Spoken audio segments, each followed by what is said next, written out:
Shrimad home remedies में आपका स्वागत है। और हम आपको बताएंगे स्कूल में जो स्टूडेंट्स होते हैं उन्हें स्मार्टफोन के इस्तेमाल की अनुमति देनी चाहिए या नहीं देनी चाहिए।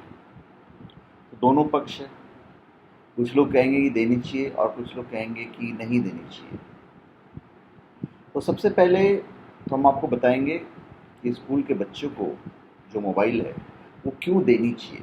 इस वीडियो में हम क्यों देनी चाहिए बताएंगे, और दूसरी वीडियो में हम ये बताएंगे कि बच्चे को इस जो मोबाइल है वो क्यों नहीं देना चाहिए। तो चलिए सबसे पहले क्यों देना चाहिए हम इस बात पे बताएंगे आपको।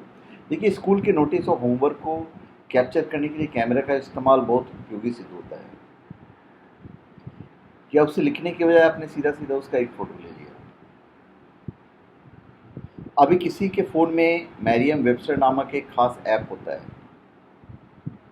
इनके पास दिन का शब्द नामक फीचर है, जिसके साथ प्रत्येक दिन के साथ एक नया शब्द सीखने का मौका मिलता है। जैसे बाइजू ऐप, ग्रेड अप, इनसे भी पढ़ाई में काफ़ी मदद मिलती है। ये सब मैं बता रहा हूँ कि उन्हें क्यों देनी चाहिए। जैसे पॉडकास्ट लोग सुनते हैं तो आमतौर पर हिंदी साहित्य के लिए और पर्यावरण विज्ञान के लिए ज़रूरी होता है। ई बुक ऐप में दर्जनों बुक्स हैं जिनमें आसान तरीके से सब्जेक्ट को समझा जा सकता है। तो स्कूल में जब आपके पास फ्री टाइम हो या टीचर नहीं आई तो उस वक्त आप ये काम कर सकते हैं। तो मनोविज्ञान कहता है कि जिस चीज़ के लिए प्रतिरोध सर्वाधिक होता है, मन उसी चीज़ को करना चाहता है। मान लीजिए किसी दिन टीचर स्कूल नहीं आ पाया, तो उस दिन वो घर बैठे ही वीडियो कॉन्फ्रेंसिंग या यूट्यूब लाइव स्ट्रीमिंग के माध्यम से क्लास ले सकते हैं। तो ये फ़ायदा होता है। स्मार्ट स्टडी आज के प्रतियोगिता इस दौर में केवल हार्ड वर्क नहीं, स्मार्ट वर्क की ज़रूरत है। तो स्मार्टफोन स्टूडेंट्स को टाइम एफिशिएंट बनाता है। वो नोट्स कॉपी करने के बजाय कॉन्सेप्ट्स पर ध्यान दे सकते हैं और टीचर उन्हें नोट्स प्रोवाइड करा सकता है। बैग्स का जो वेट है बस्ते का वो कम होगा। जब रिसर्च बताती है कि भारी भरकम बैग स्टूडेंट्स पर मानसिक दबाव बनाते हैं, तो ई बुक उस तनाव को कम कर सकती है। उदाहरण के लिए NCERT का ई पाठशाला प्लेटफॉर्म, जहाँ आप सभी बुक्स पढ़ सकते हैं, वो भी ट्रेडिशनल फीलिंग के साथ मुफ्त में है। सारी चिंताओं का सबब इंटरनेट है, तो क्या बिना इंटरनेट के मोबाइल फ़ोन की अनुमति दी जा सकती है? क्योंकि आज बहुत सारे ऐप्स मौजूद हैं जिनमें इंटरनेट की आवश्यकता ही नहीं है आपको। तो ये सब जो पॉइंट्स हैं, कितने फ़ायदे की चीज़ है वही हम आपको बताने जा रहे हैं। अभी जिन्हें स्मार्टफोन से बड़ी तकलीफ नज़र आती हो उनकी पॉइंट भी मैं रखूँगा। अभी जहाँ तक स्मार्टफोन के स्कूल कॉलेज में इस्तेमाल की बात है, वैसे ही जैसे कमरे में एक नई खिड़की की इजाज़त पर बात हो रही है। एक तरफ हम पेपरलेस बैगलेस सिस्टम की बात कर रहे हैं, दूसरी तरफ हम बहस कर रहे हैं कि स्मार्टफोन है। तो अगर स्मार्ट बोर्ड्स होंगे या स्मार्ट क्लास होंगे तो स्मार्टफोन में कौन सा खोट है, आप ही बताइए। हम इस हर दौर में हमें कोसने के लिए खलनायक चाहिए होता है। 20वीं सदी की शुरुआत में खलनायक था उपन्यास, इसके बाद आया पारसी थिएटर, इसके बाद रेडियो आया, लगा यही खलनायक है। फिर लगा फिल्म तो बहुत ख़राब है, फिर खलनायक टीवी बन गया, फिर वीडियो, फिर केबल, फिर मोबाइल, फिर नेट और स्मार्टफोन। हम पुराने खलनायक छोड़कर नए चुनते जाते हैं, और जैसे एक नया ताकतवर नज़रिया आता है, पिछले को छोड़कर अगले को कोसने में लग जाते हैं। कोसने की ये परंपरा बुजुर्गियत पारंपरिक की पहचान है। दरअसल हम किसी नई बात या नई चीज़ को स्वीकार करते ही नहीं, ये जानते हुए भी कि हर चीज़ सही हो ये ज़रूरी नहीं है। ठीक वैसे ही हर पुरानी चीज़ या बात का परंपरा सही हो ये ज़रूरी नहीं। अभी और भी चीज़ें हम आपको बताने जा रहे हैं। जैसे हम अच्छे और ज़रूरी लेक्चर को रिकॉर्ड कर सकते हैं और उन्हें अपनी सहूलियत के हिसाब से कई बार और कभी भी देख सकते हैं। पेन ड्राइव, कार्ड, वाईफाई किया ई सदी, और इस ई सदी में हम उस सदी के उपकरणों के उपयोग नहीं जी सकते। अब हमें कुकर के खाने या गैस स्टोव की रोटियों से पेट में गैस नहीं बनती है। स्मार्टफोन का विरोध करना कुछ ऐसा है मानो अब एलपीजी सिलेंडर छोड़कर मिट्टी के बने चूल्हे में उबले और लकड़ियों से खाना बनाने की जिद कर रहे हैं। मुझे नहीं लगता है कि विद्यालय में फ़ोन का लाना गलत है, अगर उसे शैक्षिक सामग्री की बात ही प्रयुक्त किया जाए, क्योंकि फ़ोन एक निर्जीव वस्तु है जो अपने आप में किसी के लिए हानिकर नहीं है।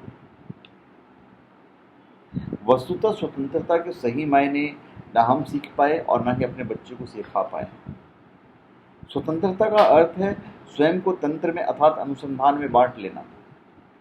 विद्यालय में फ़ोन पर रोक लेंगे तो क्या होगा? क्या छात्रों को घर पर वही फ़ोन उपलब्ध नहीं है?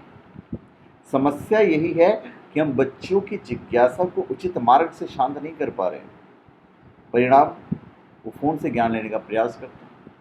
तो सबसे पहले बच्चों को नकारात्मक ज्ञान की बजाय उनकी जिज्ञासा को शांत करने का प्रयास किया जाए। स्मार्टफोन होने से टीचर भी अलर्ट रहेगा, वो क्लास में टाइम वेस्ट नहीं करेगा और चैप्टर अच्छे से तैयार करके आएंगे कि कहीं बच्चे उसकी गलती ना पकड़ लें। बच्चे वैसे भी स्कूल के अलावा बाकी समय मोबाइल यूज़ करते ही हैं। आजकल के बच्चे ऐसे ही हैं। आप कोई पैसा कोई मायने चीज़ नहीं है।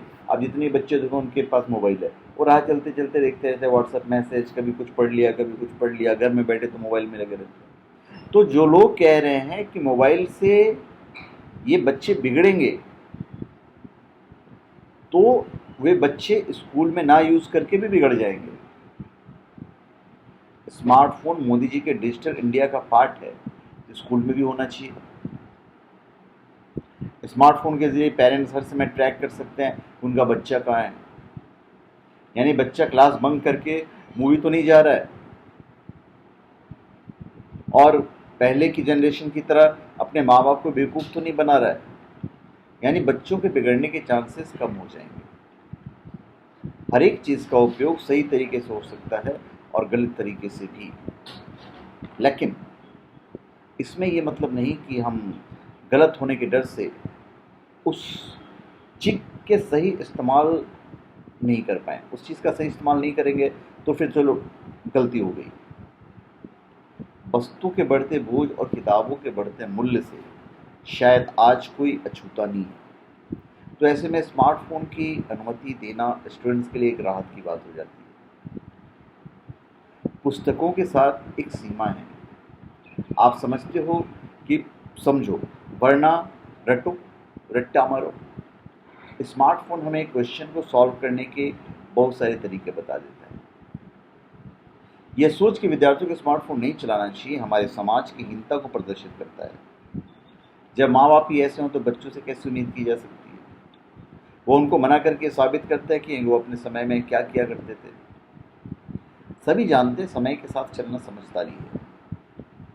विद्यार्थियों के इसे शैक्षणिक शिक्षा परीक्षा अभ्यास हेतु उपयोग होता है, अवगत होता है। अगर हमें डिजिटल भारत बनाना है तो ये ज़रूरी है। बाइक चलाने से हमें समय का कितना फ़ायदा होता है और उसे दुर्घटना होने का भी डर होता है, तो हम बाइक चलाना छोड़ दें? नहीं ना। ऐसे सैकड़ों उदाहरण हैं लाइफ में जहाँ अगर स्टूडेंट स्टडी में हेल्प के लिए स्मार्टफोन का यूज़ करना चाहते हैं तो उन्हें नहीं रोकना चाहिए। हमें याद है स्कूल के दिनों में अगर हमें किसी क्वेश्चन का आंसर नहीं पता होता था तो हम सोचते कि बाद में खोज लेंगे, और वो बाद में कभी नहीं आता था। लेकिन अगर स्मार्टफोन आप अपने हाथ में है तो भी संभव है, हियर अभी। इसलिए इसे अलाउ करना चाहिए। दरअसल हम किसी नई बात या नई चीज़ को स्वीकार करते ही नहीं है, ये जानते हुए भी कि हर नई चीज़ सही हो ये ज़रूरी नहीं है। ठीक वैसे ही हर पुरानी चीज़, बात या परंपरा सही हो। तो लोगों को तकलीफ़ होती है, तो यह एक पक्ष है कि हमें स्मार्टफोन बच्चों को क्यों दे देना चाहिए। तो धन्यवाद। आप हमारे चैनल पर सब्सक्राइब करें और अपने कमेंट दीजिए। धन्यवाद।